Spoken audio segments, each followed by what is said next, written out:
All right, well, welcome everyone to our Monday, March 23rd Business Board meeting. I call the meeting to order, and I welcome our treasurer, Mr. Bertram, to call the roll, please. Mrs. Baker? Here. Mrs. Ramsey Hunter? Here. Mrs. Schreiber? Here. Dr. Urso? I am here. And Mr. Moore is excused this evening. All right, please stand for the Pledge of Allegiance. I pledge allegiance to the flag of the United States of America and to the republic for which it stands, one nation, under God, indivisible, with liberty and justice for all. Is there a motion to approve tonight's agenda? So moved. Second. All right. Any questions? Just one. Was that Mrs. Baker first and then Mrs. Schreiber? Yep. No questions, so Mr. Bertram. No questions. Mrs. Baker? No. Or yes, sorry. Mrs. Ramsey Hunter? Yes. Mrs. Schreiber? Yes. And Dr. Urso? Yes. Had the privilege to welcome Creekview's own Deb Smith to the mic to talk to the board. Welcome. I like that own, they do own me, I've been there 32 years. Yeah. So it's my second home. About as long as my mom was there. My mom Your was there. mom was there when I was there the second time. Really? Oh. She was my secret Santa 1 year. My mom liked to shop, and so, yeah. Did you do well? Your mom did good. Yeah. All right, I'm going to speak to you. I promise this will end in a positive, but you're probably possibly going to wonder where I'm going. I'm going to read you a list of names, and I want you to think, what do all these names have in common? Okay?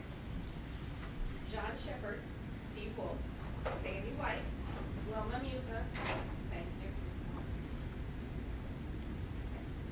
John Shepard, Steve Wolf, Sandy White, Wilma Muka, Joan Stoutenborough, Mike Lawley, Derek Bobbitt, Greg Williams, John Graft, Chris Rojas, Lisa Smith, Kelly Wilham, Michelle Peterson, Jamie Lyerly. Do you know what they all have in common? They're middies? Yeah. We're at Creekview. They all work for the They were district. all 14 of them were principals at Creekview Elementary. Yeah. In my 32 years, that's 14 principals and 32 years. Oh. We recently did something that I would like to give the district, the school board, whoever had a hand in this. We hired APs from within. We did not hire from outside. I've started over in my career 14 times with 14 new people. And it makes me so happy that we have hired APs from within, so we are going to potentially grow principals from within. And I just like to say thank you very much for making that move. And I just think that's a very, very wise thing, and it gives me a lot of hope that we can continue the momentum that we have working on. Thank you. Thank you. Tonight we have two exciting presentations, the first being K-12 to give us some insight regarding our superintendent search. So I'd like to welcome Frank from K-12. Thank you. How's everybody this evening? Good, good. How are you doing? I'm good. Work my way around.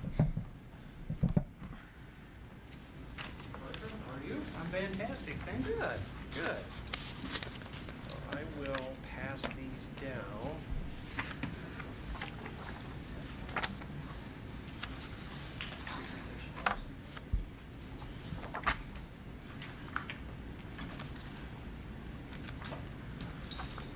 Randy, do you have his presentation that you can put on the screen? I do. I'm exactly ready. Thank you.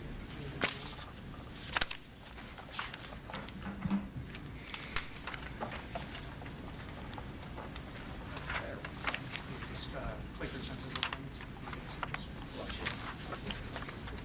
Well, Dr. Urso, members of the board, thank you for having me this evening. For those of you in the audience that don't know who I am, I'm Frank Forstoffel. I am a consultant with K-12 Business Consulting, and I am part of the team that has the honor of assisting the Board of Education in the search for the new superintendent.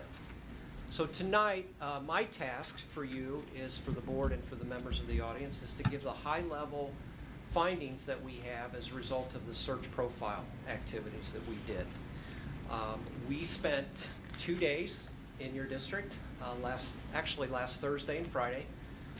I would just like to comment how grateful I am and our team is, and how welcoming your community was to us. I'll get into the logistics of that a little bit, but we were really welcomed, and we're grateful for that. What I shared tonight will be high-level findings. It will not be the detail of that, of the profile. That is included in what you have in front of you. So the nuts and bolts of it are right here. I will share with you that once you give the head nod to me, I will hand this off to Maggie back there, and we will post this on the district website under the Superintendent Search tab. We believe it's an important document for the community to see and for the community to read, and we believe it'll be really informative to the Board of Education as we move forward in this search. Okay, does that sound fair to everybody? Okay, Mr. Bertram, if you would please, the next one. So if I could just share with you, here's kind of the goals of this search profile that we really believe are an important part of this. One, we believe it provides a really good pulse of what's in the hearts and minds of the Middletown community. You will read that. And we learned a lot from our interactions in your community. We also believe that it's going to provide you, as the people charged with appointing your next superintendent, really important information that will inform your search moving forward. And finally, for us as consultants, it provides what we know is really important information to prospective candidates. So if I'm a candidate thinking about the Middletown superintendency, I'm going to want to read what's in this document. And the first question we get from any candidate is, where's the profile? And we will share that with them as we start to network with prospective applicants for you. Okay, sound good? Okay. So if I could give you some logistics, how did we gather the information you have in front of you, and how did we get a lot of the information that I will share with you tonight? Well, we did it in two ways. One, we put out an online questionnaire to the community that was posted on the website and communicated that it was there for people to see. Primarily, people leveraged a Google form that we provided. Really good document. Allowed us as a search firm to really crystallize and analyze that data rather easily. We also gave people an opportunity to do a printable version of that, and they had ways that they could get it to us. When we got into our focus groups, we also had those hard copies available for folks to fill out and provide to us. So that was kind of the written word that we got. The other way is that we did focus groups that we conducted the week of March 16th, and I'll talk to you a little bit more about that in just a moment. So we did a lot of reading, and we did a lot of listening as well. Okay? So next, let's do a little bit by the numbers if we could. So we released the profile questionnaire on March 12th to the community, and you will see that. We got 126 respondents to that questionnaire. Okay. We held 17 focus groups over the course of about 2 to 3 days. I did a couple of online Zoom conversations with your building leaders because we didn't want to pull them out of their buildings, so we're grateful for that. And we had 188 participants in those focus groups over the course of those 17 sessions. So if you think about that in totality, that's over 300 touch points we had in your community related to what was important moving forward in this search. Okay? So you can see on the bottom there, you can see where we did those focus groups. We did it in each school building. I had a wonderful conversation with your transportation department. We did district office staff. My all-time favorite group, regardless of what search I do, is with students. So I had the high school students over at the high school. That was Mrs. Hauser's advisory council. I want to thank her for allowing me access to those great kids. We did some community leaders. Thank you to you for suggesting names for that group. We did an open community group, and like I said, I did the building leaders via a Zoom conversation. Okay, so that's a little bit by the numbers. So what we did, let's talk a little bit about what we asked. So we asked really 3 simple questions, and we did that in 2 ways. Remember, we did some reading, so we asked it in the survey. We also did some listening, and we did that in the focus groups, and we asked 3 simple questions. What do you consider the strengths of the district? What do you consider opportunities for growth of the district? And what attributes do you think the board should look for in a superintendent? When we did this, especially in the focus group, we asked those same questions that were on the questionnaire for this reason. I'm a believer that the spoken word gives a little more context than the written word. Surveys are great, questionnaires are important, But sometimes when you sit and listen to folks, you get a little bit more context to what they're really trying to offer. So that's why we kind of folded those two things together, okay? So now I want to talk a little bit about those three questions, right? And what did we learn? Now, you see like words up there, just like one or two words. I'm going to explain a little bit about each one of them. The details you will find in the document, okay? And the way these are approached is we took the information and the data from each of the group and we analyzed it to see what were the consistent themes that resonated across almost every group, and that's how they landed there. Okay, so these are the consistent themes. This one just happens to be the strengths of the district. Okay, so the first one you're going to see is I put up there Midi Pride. Now, how do I explain this? Well, this is a generational, really deep-rooted pride in Middletown and its schools. I can honestly say that I heard that resoundingly in every session that I conducted, and it popped up in almost every survey. So be proud about that. There's a long history and tradition in Middletown, and people feel proud about not only this community, but its connection to the schools as well. So I try to just reference it, Midi Pride. And I actually heard that phrase quite a bit. All right, the second one is your staff. I see some staff members sitting out there. I heard this consistently. You got a great staff. You know, phrases I heard were dedicated, caring, invested, will go the extra mile, relationship oriented. I could keep going. Your staff has an amazing reputation because they care deeply for kids. All right, and I think you know that already. Okay? Another one is the diversity within your community and with your schools. It's recognized, but I think it's cherished as well and celebrated. So people in this community and in your school system believe that is an absolute strength of your school district, is the diversity of your student body as it relates to the community as a whole. The other one is opportunities. Now, what do I mean by that?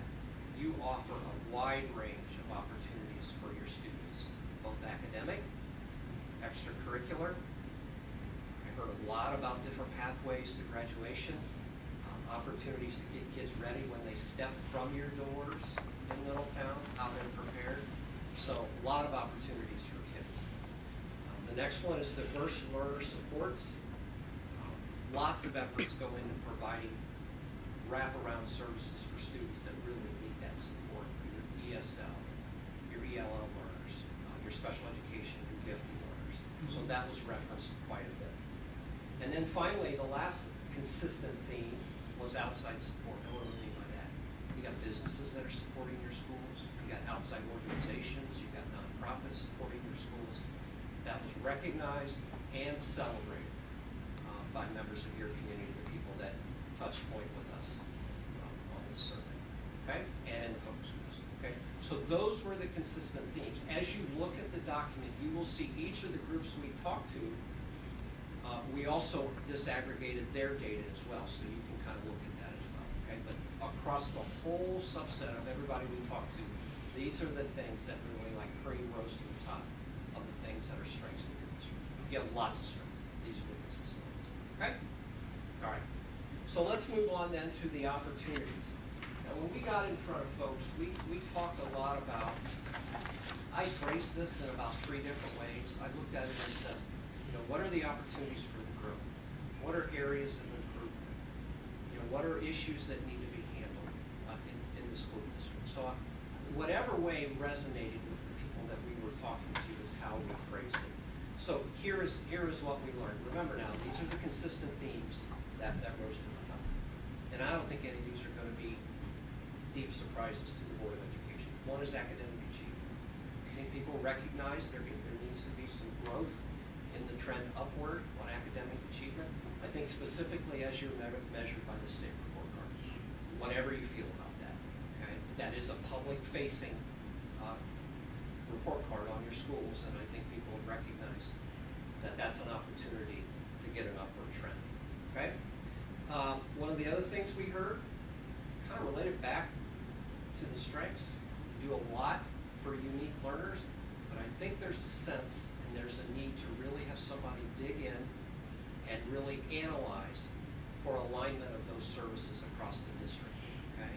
So that might require the right kind of leader to get in there and really look, here's what we're doing, here's might be some gaps in what we're doing, so we can make those services to kids a little better, okay? Even though it resonated that they're good, right? Okay? The next one I like to phrase is uniqueness of buildings. We talk to a lot of folks, and with all of your buildings, there's a uniqueness of what they do and how they serve. They've got their own life and their own character, right? And so an opportunity, and I'm always thinking about your next leader, is to recognize that and to do what's necessary to celebrate the uniqueness of those buildings, but to grow them from where they're at, okay? Each, especially at your elementaries, they sit in unique and very special neighborhoods, right? And that's a community kind of thing with your neighborhood schools. So recognizing the uniqueness of each of those schools is an opportunity to go up a little bit, okay? The next one, retain staff. You know, that's a common in many districts right now. I think it's hot on a lot of people's minds here. You've got great staff, you don't want to lose them, right? And so what kinds of systems in place do you think about in order to keep the great staff that you have to serve kids? That's a pretty simple one, but yet can be a complex equation, right? Okay, the next one is parent involvement. I know the district does a lot to partner with parents. I think that there's a sentiment among the people we talk to that that can only grow and get bigger, right? The ideal situation is to have home and school working hand in glove together in support of the child, right? So opportunities for growth exist in a lot of areas, in a lot of districts. Your district's not unique, okay? The next one is attendance and behavior. Pretty self-explanatory, right? You got some pockets where you got to, you can't teach them if they're not there, right? And when they're there, setting expectations for how students conduct themselves, holding them accountable, and maybe holding parents accountable is something that goes to our conversations in some of the groups we talk to. The next one's input. What do I mean by that? Well, getting a broad, vested look and a 360 look and input from around the community. Engaging parents, engaging community, engaging staff, you name it, or whoever your shareholders are, really broad-base your engagement and getting input into the future of this district is something that many people see as an opportunity for growth. And then finally, connection.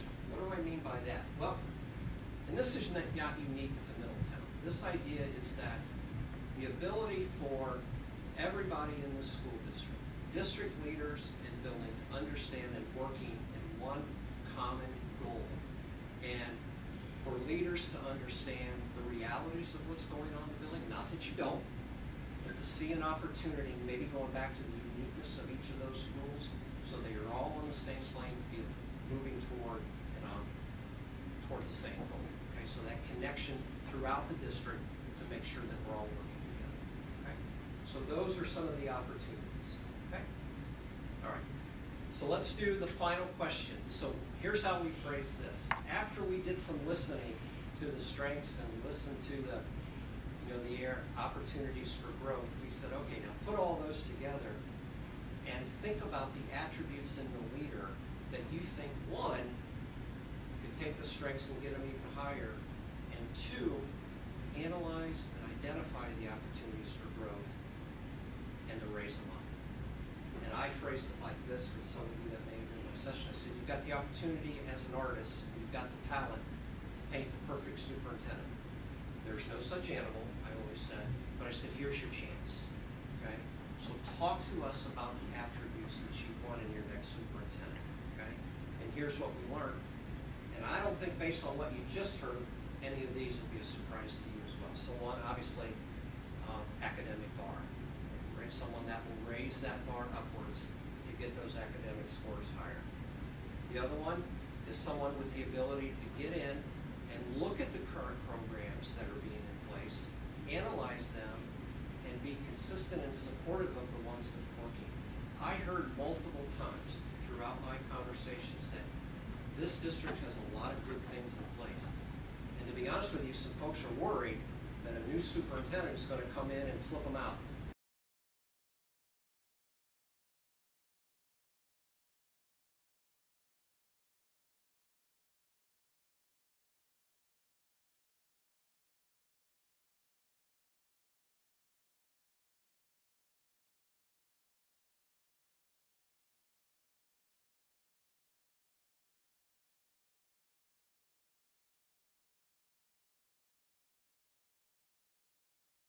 The great high school kids that I talked to.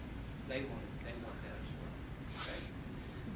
The next one seeks to understand the community. You've got a diverse community. You've got lots of differences within your community. I just talked about that in the opportunities. They want a leader that's going to get in there and really understand the different parts of your committee or your community, because that only helps them with that plan, right? To address the different needs in your schools and in your community as well. Okay. The next one, seek to understand diverse learner services. Pretty straightforward based on what I just said. About the good work you're doing with some of your unique learners, but someone that can get in, peel off the layers, and find out what's working and what needs to be done to enhance that support.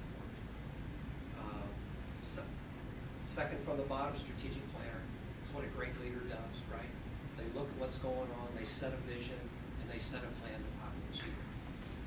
And finally, I heard a lot about communication, but I also heard that other receiver, charismatic. Somebody that can connect with folks, right? Not only be visible, be approachable, but can connect with them. That's the charismatic part, right? It's a lot so far. All right. So we did one final thing, okay, in the survey, in the questionnaire only. On the back of it, on page 2 of it, we listed the top 10 research-based strategies for effective superintendents. We asked people to rank order them, 1 to 10, forced ranking, as they say. So these are the ones that resonated in the Middletown community out of the touch points, and I don't think any of these will be a surprise to you as well. So 1, fairness with students, staff, and parents. They want a leader that's going to be fair to everybody, right? Fair doesn't always mean equal, but being fair and perception of fairness is a big deal as well, okay? Experience with a socially and economically diverse student population, pretty important in Middletown, I believe. Somebody with a vision. Maybe not somebody with a vision, but somebody that can create a shared vision might be the more operative term, okay? Someone with knowledge, curriculum, and instruction, and experience in that, relate back to the strengths and the opportunities on academic, okay, that relates directly with that.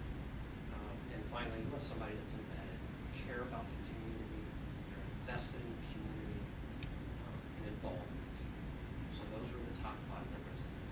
Okay? All right? And then as we round third, so what's next? Once we get a head nod from the board, we would like to take that document that you have in front of you. I'll take the word draft off of it, and we will post it on your district website for the community to read. I would encourage, not only obviously the board, you've had it, but anyone in the audience, anyone watching, please read it. We believe it's great information. We believe it's going to not only inform this search moving forward, but if whoever the next superintendent is, that's going to be the first document I want as well, that history. Okay? We will then take this document, and I've got a queue of potential candidates that I will send this to tomorrow. And typically what happens is a candidate will get it, they'll read it, and then we'll have follow-up conversations with them about what we learned, about what questions they have, and then the whole process starts to think. Candidates' mind, could I be a fit, right? And that's part of the intent of this as well, okay? And then obviously it will inform the search moving forward. Some of the things coming out of here will be things you'll want to talk to your candidates about, okay? Because this is what your community told you, okay? All right, and then search timeline. There's some of the search, this is the agreed upon search timeline that we've talked about. This is review. You'll see the application is open, deadline is April 10th. At some point following that on the 14th, we'll come to the board, we'll talk to them about potential candidates that they want to talk to. We've got first round interviews scheduled, second round interviews, finalists in Your target date is May 11th to appoint and announce your next superintendent. Okay? And then finally, before I take the questions, I have many thank yous that I'd like to share. And I'd like to start at the bottom with you as the Board of Education. You made a commitment to engage your community in this process. Okay? Grateful for that. Your community was grateful for that. If I heard once, I heard 50 times. We're grateful to be able to give input to this. They felt heard. So thank you for that. You did not have to do that, but you did, and I want to thank you for that. I want to thank Superintendent Hauser. She gave me access to her student group at the high school. Okay? She cares about those kids, I can tell, because she was there to greet them and they came in and talked to me. And so I was honored for that. Her administrative assistant, Andy Laswell, she organized my session with the students. She was there, making sure the pizza was good, and she's connected with those kids as well. My friend right here, I could not have done a lot of the details of this search to this point without his logistical help. I'm new to the district. He knows where everything is going in this district, so his details were amazing for that. And then your amazing PR person back there. She was absolutely amazing, helping announce things, getting me, as I'm bugging her on Friday night, to the survey results, so I could dig in on that over the weekend. I'm grateful for her. Don't lose her, she's a star. Your building and department leaders, they opened up the buildings to us, made sure we had good space, announced it to their staff, your principals, your transportation director. I'm really thankful for those great leaders. And then finally, to the entire Middletown community for making us feel welcome. It was great. Again, I go back to the pride that is felt in this community. It's palatable, so you should be proud of it. So, that's a lot. I welcome your questions. I'm good. I don't have any questions. That No, was- I just thank you for, because I Yeah. thought all the questions on that survey were so appropriate Yeah. as we went through there. I appreciated that. Yeah, Mrs. Schreiber opened up for 2 community sessions and then I kicked her out. Yeah. So they were good. They were great. We got a lot of great feedback. I honestly say I wish we could have had a little more in those groups. But as we were getting ready, between the community leaders and the community, it was 75 degrees and sunny. Priorities. So if you had a choice, right? Yeah. Talk about that, or, I can see why people make that choice. No, I connected with a few of the folks that were in the room that I had invited. They'd reached out, and I reached out, and they were really impressed with the amount of conversation, the depth of the conversation that was had. So Good. thank you to that. Yeah, Oh, appreciate that. Yeah. This is what we love to do. Other questions?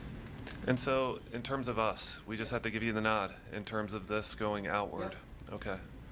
I mean, I've read it. So Yeah, I read it early. already. So yeah. I see Julie down there nodding, and so I think that's the official nod. Okay. We're going to take it as The that. draft will come off of it tonight. Yeah. Perfect. Guys, I'm very proud of you. Thank you for this. We'll get this done. Yay. Thank you. Thanks, Frank. Thank Tell you. Chris Thank you thanks for too. your time. Yep. All right, I said 2 exciting presentations, and so the bar set high, and so the next one will be Goal 3 presentation. Dr.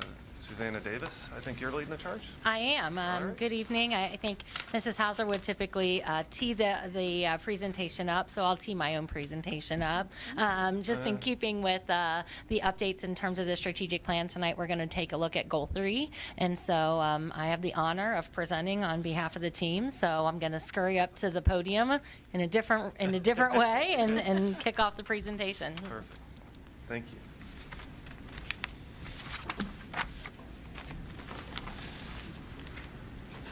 All right, thank you, Mr. Bertram. Good evening, Dr. Urso, Mrs. Schreiber, members of the board, Mr. Bertram. Thank you for the opportunity to share the update on our Goal 3 in keeping with the updates on our strategic plan. Tonight's focus is how we're going to close learning gaps and eliminate disproportionalities in those small feet. As we just heard, certainly some bright spots and certainly some areas of improvement. This work is not a single initiative. This represents a coordinated system-wide effort and to ensure that every student has access to opportunities, support, and success. As I walk through this evening, I will not just highlight what we are doing, but I will also provide how they're working together so that you can see how this is a coordinated effort, not just simply one-off ideas. Randy left, and my presentation stopped. Bobby's back.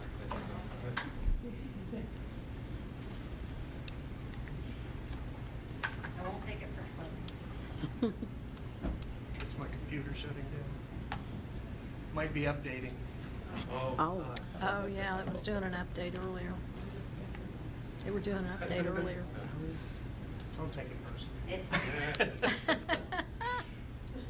And it's I like, have the slides in front of me. it's like an old dog too. It just, I don't want to get rid of it. I keep nursing it along, so let's see if I can fire it back up. Some old dogs just need a rest, don't they? Remind me when I had in college, when I had a really important presentation, Totally up to and you. I have a I couple had to extra wing. copies as well. I was like, I've been up all night. I haven't been asleep in 2 days.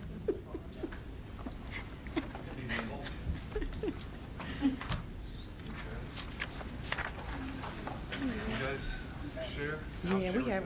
Isn't this what we have? Yeah, it's the slides up. Oh, you're gonna share with the. Here, do we need more? Do we need the? You need one? We can scooch together. Yeah. Here's one more. Do I they have think to- Anita's What gonna about the share with ladies? other. We can You look guys- together. We can. Yeah. We'll look together. Yeah. Look at Okay. I think he was gonna sit with Anita and then you were gonna sit with me. Oh, well, here, you take mine, and then I'm gonna sit with Julie. I'm gonna sit over here. There we go. Because Chris gave him Because his. Chris gave him his, yeah. Okay, we got this. This is what community is. It's called being adaptable, right? Yeah, exactly. Okay, so I'm going to go ahead and jump back in on slide 2. Our goal is both ambitious and necessary. We are committed to ensuring that every student or student group makes accelerated progress to close opportunity, learning, and achievement gaps. This includes 2 very critical components, and what you're seeing on this slide is the exact description of this goal, word for word. So I'm not going to read it for you, but I'll highlight a few of those pieces. Academic growth at an accelerated rate and equitable access to rigorous instruction and fair discipline practices. It's important to emphasize here, and I want to be very clear, this is not about incremental improvement. This is about accelerated improvement. It's ensuring students that have historically been underserved are not just progressing, but they're catching up and they're in fact moving ahead. So it's not just enough to incrementally grow. This goal also reflects that equity is not separate from excellence, it is essential to it. We must look at all of our students and bring forth the equity that they deserve for every student. Moving on to slide 3. This work matters because it's grounded in 3 core commitments. Every student belongs, every student achieves, and every student is prepared. You have heard that time and time again throughout our strategic plan, and it could not be more important tonight as we look at closing those learning gaps and eliminating those disproportionalities. These are not just statements on a paper or on a slide. They guide our decision and our actions on a regular basis. It is truly our North Star that we come back to. Every student belongs, every student achieves, and every student is prepared. We know also from research that when a student voice, when they are heard, they feel a strong sense of belonging, they're more engaged, they're willing to take risks, and more likely to persist. And so belonging in our schools is not an extra, it is essential. Our students need to feel that their voice is heard and that they are feeling safe and connected in our schools. So to move this forward within goal 3, we have 4 strategic pillars. Pillar A is the teaching and learning. Pillar B, culture and relationships. Pillar C, investing in people. And Pillar D, the continuous improvement. These are not isolated initiatives, as I said earlier. Although they are pillars, they work together in an implementation. For example, strong instruction is not enough without a culture of belonging. If we don't feel seen and heard, we cannot learn. Staff development is not enough if it's a one and done. It must be a culture of continuous improvement as we pour in to our very valuable staff. And finally, data is not effective if our students aren't earning and learning their own data. If it simply lives in the hands of our educators, our students never understand that, and they never know how to set their own goals and achieve them. The strength of this comes from the alignment across the 4 pillars, not the 4 individual pillars themselves. Moving on to slide 5, my apologies, just to keep us all grounded. Specifically digging into Pillar A, it's focusing on ensuring that students have access to high quality, rigorous, and culturally responsive instruction. What this means in terms that we can understand more clearly is that we align what we teach, how we teach it, and how we assess across classrooms and grade levels, both horizontally and vertically, not just within our buildings, but within our district. We have worked to ensure consistency and coherence so that regardless of what classroom a student is sitting in, they are experiencing high expectation and strong instruction. We oftentimes talk about putting together consistent days of high quality instruction so it becomes the standard day in and day out. This is particularly important in closing gaps because inconsistency in instruction widens gaps for our students. On slide 6, we see 2 major shifts happening within this pillar. First, we have strengthened instructional practices by aligning curriculum, instruction, and assessments. You have seen this through our recent purchases of major packages of curriculum so that every classroom in our district has access to research-based, highly effective instructional materials, and that our teachers are trained in the practices that go along with that. That we're using research-based strategies, and that we're maintaining high expectations for all students. And the second, and probably equally important part of that we alluded to earlier, we have shifted towards student ownership of their own learning. Students are not passively sitting back and just taking in the instruction, they're actively engaged. They track their data, they reflect on their own strengths and areas of improvement, and they set their own goals for improvement. As one student recently shared, reviewing their data weekly helps them know exactly where I can get better. Our students are also sharing their progress via the student-led parent conferences. This puts them in the driver's seat to share their progress in areas of opportunity directly with their parents in their own words. How powerful that would be to be on both sides of that conversation. On slide 7, Pillar B, moving on, acknowledges a fundamental truth in our schools. We just heard it very clearly. Schools cannot do this work alone. Student success is deeply influenced by relationships that they have in our schools and the environment. We intentionally build strong partnerships with families, the community, and ensure that our schools are safe, inclusive, and supportive for all of our students. This creates the condition where learning can truly occur. This pillar is robust. We have focused on creating a culture of belonging. What does this mean? Safe and inclusive environments, opportunities for peer connection, and elevating student voice and identity. All means all. And we are focused on ensuring that every student feels that sense of inclusivity in every environment. We also have implemented very targeted programs. A sampling of those include Hope Squad, peer-to-peer support, buddy reading for mentorship, where our older students are mentoring our younger students via reading partnerships, and Leader in Me to build effective leadership skills based on the Franklin Covey 7 Habits of Highly Effective People. This program fosters a culture of empowerment for staff and students. Again, these programs are not isolated. They're part of a broader strategy to ensure students feel connected and valued.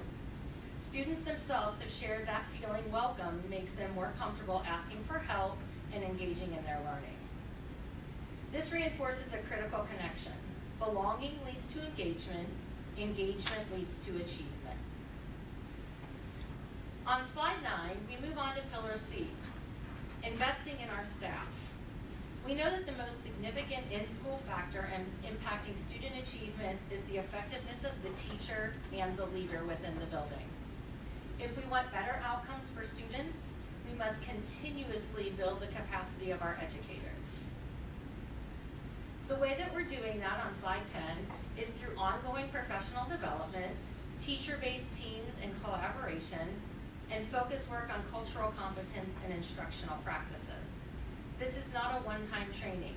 These are continuous learning opportunities embedded into not just our professional learning days, but also our daily practice. A powerful example of this is our Midi Impact Day. In February, our teachers got the chance to share their knowledge and expertise in choice sessions. Many, or shall I say most, are for teachers by teachers. This is a powerful model of professional learning that we have embraced within our district. At the same time, we are reinforcing high expectations for students. That means meeting students where they are, maintaining rigorous expectations, and creating inclusive learning environments. As reflected in our staff mindset, every student can learn. We just need to provide the right support at the right time. In your slides, you can see one such example with our innovative Midi Grounds coffee shop at Middletown High School. Our final pillar, Pillar D, ensures that this work is sustained through systems of continuous improvement. This gets back to this is not simply a one and done. These are systems that are working together. We have implemented structures that include clear success criteria visible in all of our classrooms, students monitoring their own progress, and data is consistently used to guide instruction, both from our teachers, our leaders, but also our students. Additionally, the MTSS framework, multi-tiered systems of support, allows us to provide tiered academic, behavioral, and attendance data.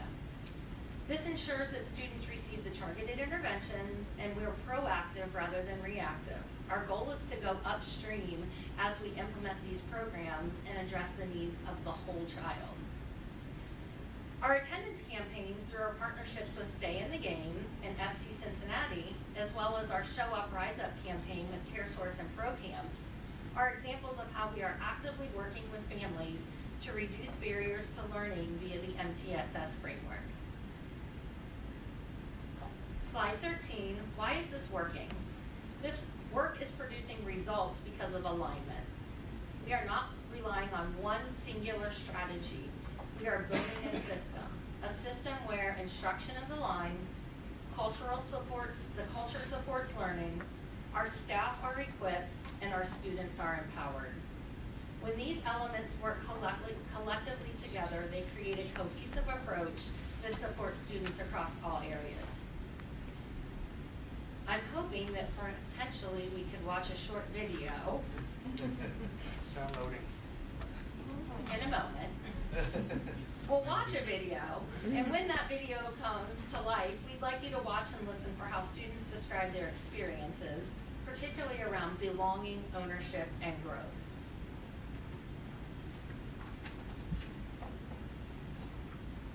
On slide 15, at the core of this work is the belief system that drives everything we do. Every student can learn, every student matters, and every student will be prepared for their future. You've heard that time and time again throughout our entire strategic plan. And you'll notice that there is capitalized. We are preparing them for their future, not ours. These are not aspirational, they are operational. These beliefs guide how we design instruction, how we build systems, and how we support students every day, and they can only happen when we close the learning gaps and eliminate the disproportionalities. In closing, this is about more than just learning gaps. Through aligned systems, strong relationships, and empowered students, we are building not only academic success, but confident learners, leaders, and future-ready graduates. Still spinning.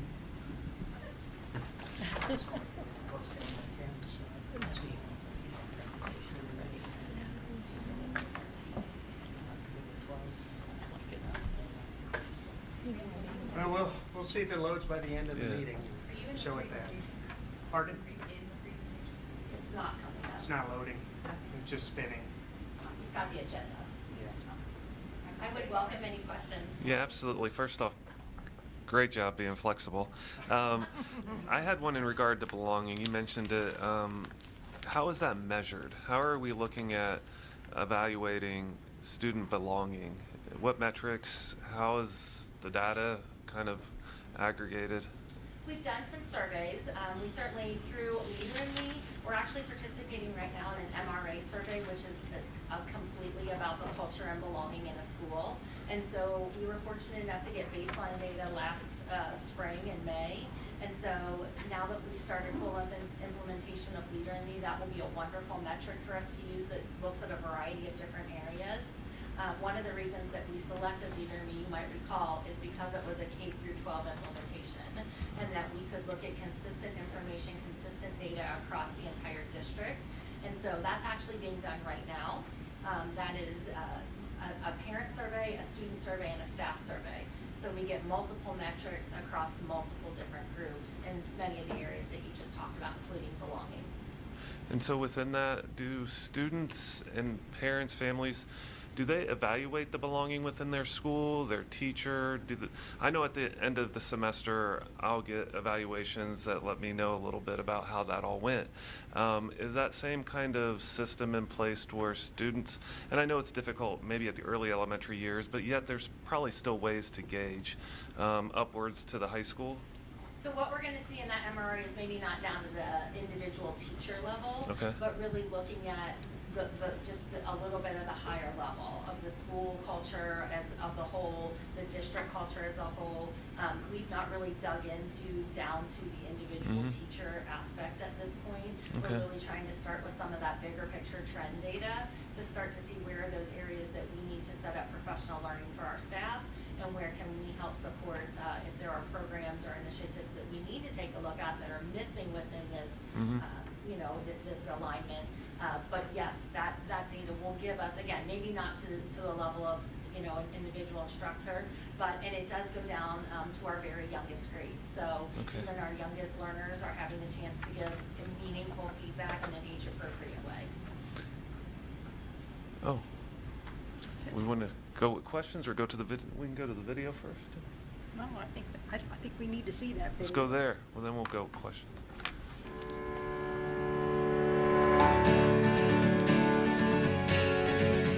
Here in Middletown, closing learning gaps and eliminating disproportionalities is crucial for setting students up for their future.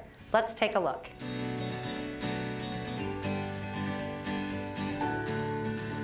Happy Hope Week. Another bracelet because you're awesome. Hope Squad is a peer-to-peer suicide prevention program. We make everyone feel welcomed and just create a sense of belonging throughout the school. I think people feeling welcome can close learning gaps because it can cause them to have the comfortability to reach out to people and to really just get a better understanding of their education. Closing the learning gaps and eliminating disproportionalities should be the ultimate goal. We want our students to be successful. We want them to feel like they matter and that they can make a difference once they leave our walls of Middletown High School. I will go to college and then I am going to... We started the Buddy Reading Program to help our students develop leadership in the older grades and to mentor those in the younger grades. Having older children mentor for younger children just motivates them in a way that we as adults haven't found a way to do. Every Monday of the new week, we get on our computers and look at our grades, and then we write it down on the grade part of our sheet. Data is a great way for students to see that they are closing the learning gap because they can see that they are achieving a certain score, which is working closer and closer to where we should be. It lets us see areas that are weaknesses where we can add some extra support. Every student can learn, you just have to be able to meet them where they're at.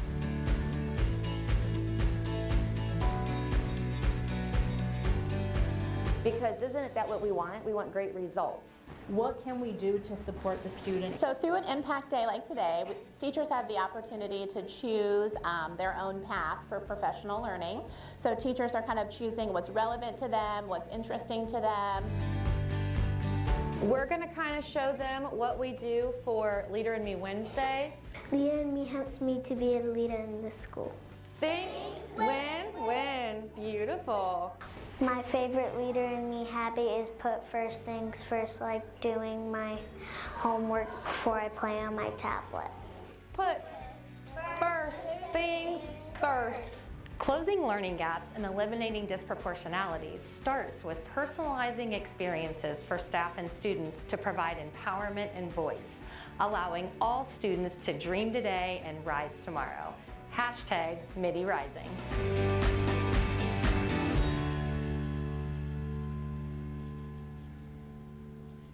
It's far more powerful to hear from them than from me. Absolutely. So thank you for getting the video.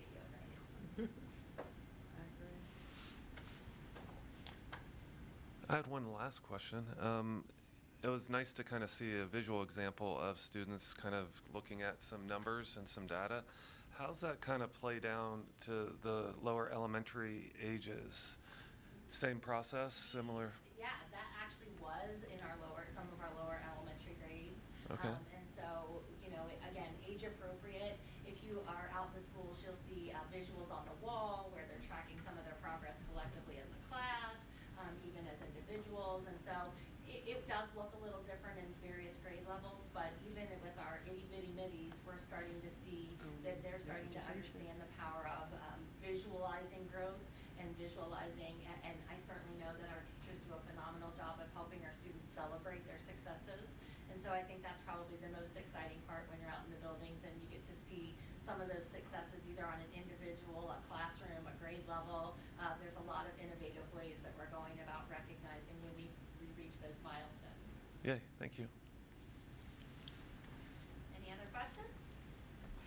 I just have a comment, and we'll talk about that later, but the whole presentation that we saw about Passport to Tomorrow and all that, I think embedded in there are lots of things where the kids are learning about themselves more and learning what their strengths and weaknesses are, even at a small age. So I think that is going to be a part of it too, in addition to, the leader in me and all that kind of stuff too. So Absolutely. I see that as a potential. And I think you bring up a great point. We talked about the alignment with the pillars within Goal 3, but then we also look at the alignment of the goals 1 through 4. So, you're going to see, and to make that connection, you're going to see from Goal 1 through Goal 4 the threads that weave amongst them, that we're not just, going out and doing just these one-off things. We're looking for that cohesiveness. Right. Thank you. Again, right, great thank job you. being flexible. Thank you. It's the name of the game. Right? Randy's computer threw you a curveball. I know.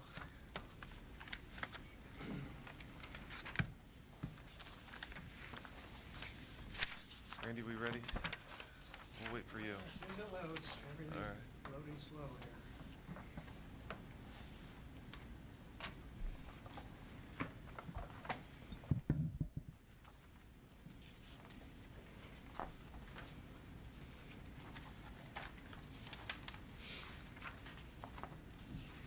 We can do it verbally. Okay. All right. The next agenda item is the consent agenda. Is there a motion for approval? So moved. A second, please. Second. Thank you. Any questions? Mr. Bertram, anything to highlight? On Dr. the Davis? financial reports, I did do an updated appropriations that's embedded within the links of that report, where I'm just bringing it up today, coming into the fourth quarter. What's that called down in Cincinnati? Rounding third. Rounding third, yes. I think Frank said that too. Didn't he? Right? I think so. It's getting ready for opening day. I did update the appropriations, lowered the general fund by about $2.5 million. Where I had it at the beginning of the year, the new forecast brought it down. So Okay. that's good news. And that reflects the $2.5 million in cuts we did this prior year as well. So everything's in line there, though. Just wanted to let you know that's in there. Just wanted to highlight, it's April 27, but our band will be traveling, it looks like, to Disney World, and to kind of jumpstart some of the fundraising events to prepare for that. It's exciting to kind of see our folks go down to Florida, hopefully sunny Florida, and enjoy that. So I do have a couple updates in terms of the consent agenda. There's a resolution for transportation and practical. This is where we'll pay the parent to transport their child. That standard rate. The extended field trip, just you did a beautiful job, Dr. Urso, why it's on here at this point so early is they would like to kickstart the fundraising. They had about 120 students, and they're looking at about $1,500 a student, so they'd like to help offset that as much as possible by starting that fundraising. We also have the Butler County Educational Service Center. We have a summer evaluation contract. That's for 2 IS positions, and that's for approximately 16 days. This is for preschool summer evaluation, so that goes on all year long. So we contract that out through the ESC. And then the Summer Bridge program. We've participated in Summer Bridge for many years. Just as a reminder, this is the in-home summer instruction that also includes early literacy materials. And the ultimate goal is so that we prepare our students to better enter kindergarten. In the personnel agenda, we have routine hiring, retirement, resignation, and some additional pay. And then in the athletic agenda for tonight, we have the spring sports contract. So you'll see many spring sports contracts on there. Thank you for that. All right, any questions? All right, Mr. Bertram. Mrs. Ramsey Hunter?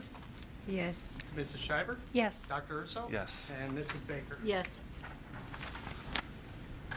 Under business, we have one contract. It's the superintendent search service agreement, of which we were able to listen to Frank tonight and understand some of what was going on with that. Is there a motion for approval? So moved. Second. All right. Any questions or comments regarding? Enough silence there. Then Mr. Bertram, I think we're ready to vote. All right, Mrs. Schreiber? Yes. Dr. Urso? Yes. Mrs. Baker? Yes. And Mrs. Ramsey Hunter? Yes. I believe we do have a committee or committees to report on. Yes, we've had 2. The policy committee, you might recall that that's the committee where the group meets to review all the pertinent new policies prior to bringing them to the board, and also the DLT. So I will allow Mrs. Scheibert and Mrs. Baker to report on those. Well, first, the policy committee, we read a lot. We read a lot, and we got ourselves updated again, and we're all legal, and That'll be on the first April meeting Right. for first read, second Right. April meeting for approval. Right. So once those are okayed by the board, then you can get online and read all those new policies or revised policies. I'll tell you what, have yourself a nice cup of coffee or something ready to go, because they're spellbinding. Okay? And Mrs. Baker? We saw a presentation on Passport to Tomorrow. That is a program in our district that ensures every student will have life skills that they're college, career, or military ready. Currently, this program is introduced in elementary all the way through high school now to educate the students on different types of careers. The elementary kids, they have different props in their classrooms to learn, like to be a chef or a doctor, and then they also dress up, and they did a little fashion show for us, dressed up in all their different little outfits. Then each school gave a presentation on how they're doing Passport to Tomorrow in their building, which was very interesting. And then they showed the different, they went on different field trips with local community businesses, which we really appreciate them taking this on for us. And that's about it. You have anything more, Mrs. Schreiber? Yeah, just some highlights that I remember. First of all, the 6th graders across the district are doing pop-up shops that are sponsored by Junior Achievement. Yes. And am I right? Is it May 12th? Yes. There will be an opportunity to go shopping from whatever products they produced. And I don't know the location of that. Do you have any idea? Is that at each school? Or We'll is it get all that one? information out. Yeah, Okay. we'll make sure But that look for everyone. that. Look Yes, for that, 'cause absolutely. There will be some products to buy. One of the things that impressed me, and I just want some highlights of things. In October at the high school, 400 kids were able to go on like a real world experience with businesses where they actually had speakers from all kinds of areas that they may, run into as far as employment, college, sports, whatever, and they had speakers come in. I thought that was great. We learned about the middle school. They have 5 days a week. They have, I don't know what APP stands for. What is that? The APP, help me with that, the middle school. But it's a period where they do organizational things. The app period. Sorry, the Just app. app, Yes, that's what it's the called? app period. Okay. Mhm, yes. Well, 2 days a week, they spend some time with career information. Now, we're moving up, so the little ones, they're having their fashion shows, and it was wonderful. Oh my gosh, it was adorable. I wish we could have that here. There's one little girl that I would buy a house from her, the real estate The agent. realtor. She's ready to go. She was cute. She was wonderful. And so they on 2 days a week during this app period, they actually get to have choice boards where they explore different activities, and there are buckets of tubs of things that they go through and use. So I think that's kind of neat that they have that. Also, one thing, Dr. Hill at the high school pointed out that, if you can see it, you can be it. And he said he walks around in his purple jacket now, and so some young man came up to him and said, I could be a principal, because he could see that, So we are modeling, and they are seeing what this takes. So didn't you enjoy it? I did. Oh my gosh, it was wonderful. So many things going on. It really is exciting, and it's commendable that this has all happened in such, I mean, it's not really a short time, but it is to get all the entire K through 12 involved in this. And I think it's just very exciting. So, May 12th, shop for products.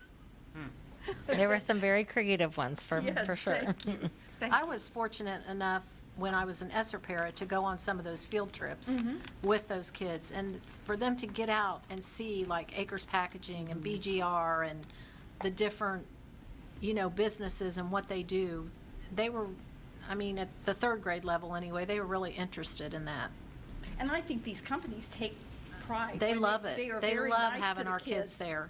They are very nice to the kids when they come in. Yeah. They always bring a snack when they come. They always have a little project for them to do and work as a team, and Yeah.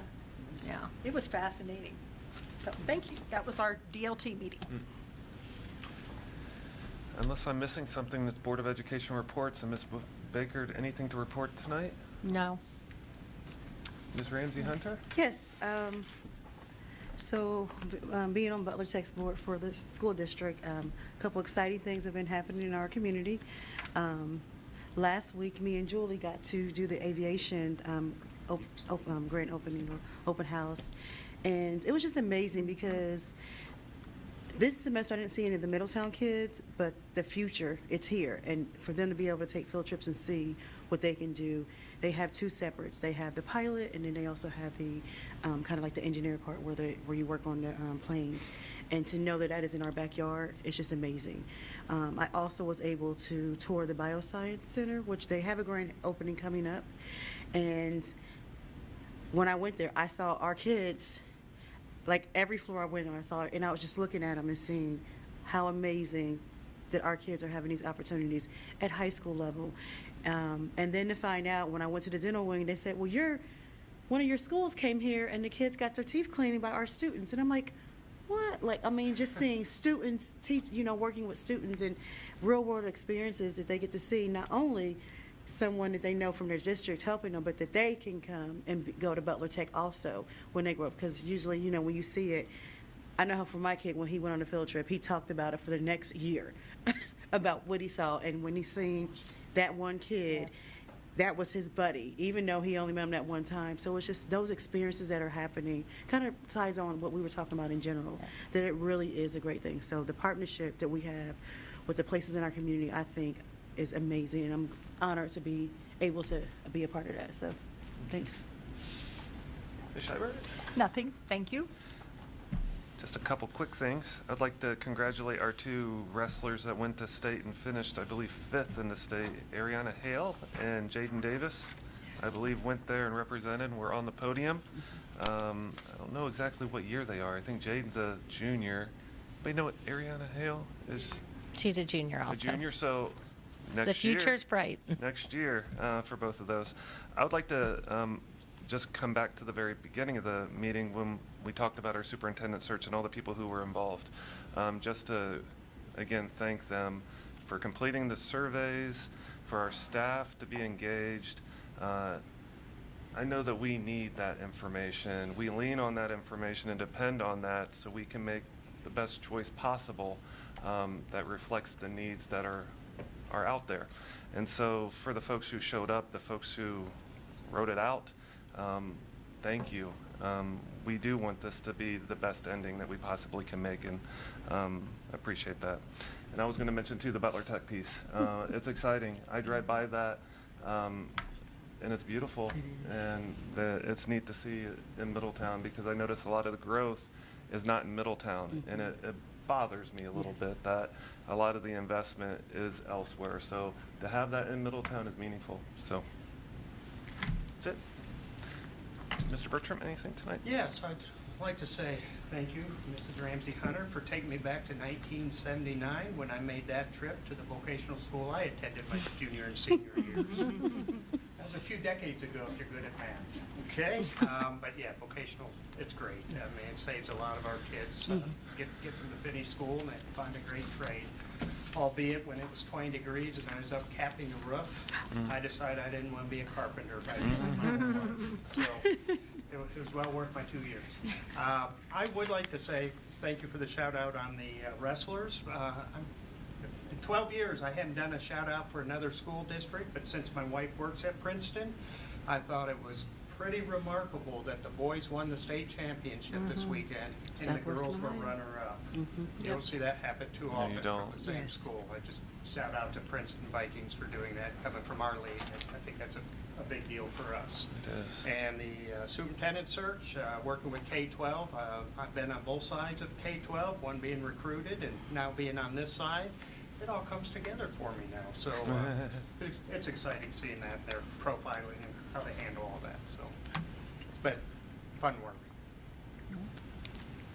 Dr. Davis, anything to report tonight?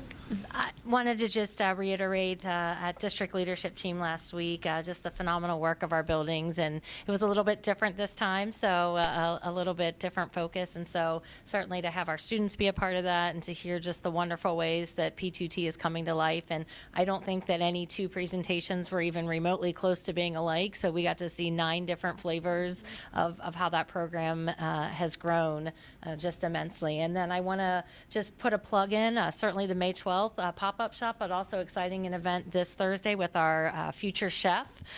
So that's exciting, and thanks to Sodexo for that partnership and encouraging our future chefs. We even had one building that they've already done their test kitchen in the building to try and prep their recipes, and so that was one of their P2T. So it's getting very serious in the future chef world. So hopefully if folks are available, they can come out Thursday night and see some of our youngest chefs at work. Can I add one more thing that I didn't say about DLT? I thought it was amazing in our presentations, and Julie, I thought you probably noticed this too. The skills they're bringing out in these activities are skills that they actually use in the classroom. I thought, it's Yes. not just a separate thing. It's very much a part of their learning too. Absolutely. So I forgot to mention that. I thought that was important. The power of that alignment. Yes, Yes. yes. Yes. Yes. All right, is there a motion to adjourn into executive session to consider the appointment or compensation of a public employee or official? No action to follow. So moved? And a Second. Thank you. Dr. Urso? Yes. Mrs. Baker? Yes. Mrs. Ramsey Hunter? Yes. Mrs. Shiver? Yes. Have a good night, everybody. Thank you you. guys for coming.